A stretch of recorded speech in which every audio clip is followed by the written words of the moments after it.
With the terror threat now in many places, keeping thousands of troops grounded and concentrated in just one country at a cost of billions each year makes little sense to me.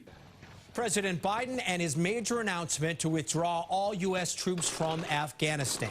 The commander-in-chief is promising that American forces will be out of that country before the 20th anniversary of the September 11th attacks. As Nick Emmons reports tonight, veterans of the war have different opinions about the decision to leave. This memorial in Boston's Seaport honors the men and women who died fighting the war on terror. And as we enter 2 decades in Afghanistan, some local veterans say enough is enough. For almost 20 years, we've seen countless images of our troops overseas in America's longest war. Mark Silvestri of Revere was one of them.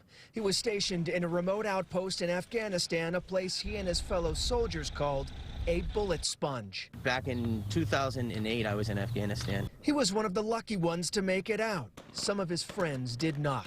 Now he agrees it's time to bring the troops back. We're starting to have children of soldiers that died at the beginning of this war now serving it. He feels no amount of military intervention can fix what's broken in Afghanistan. I don't know if any amount of troops could ever fix that. The deadline for all troops to be out is the 20th anniversary of the 9/11 terrorist attacks that started the war. The president says his decision is based on the fact that al-Qaeda no longer poses a threat to the U.S. homeland. There's already opposition on Capitol Hill. Senate Minority Leader Mitch McConnell says pulling troops out will hand the country over to the Taliban. Apparently, we're to help our adversaries ring in the anniversary of the 9/11 attacks by gift-wrapping the country and handing it right back to them. Hank Naughton is a former state rep from Clinton and served in Afghanistan in 2011 and 2012.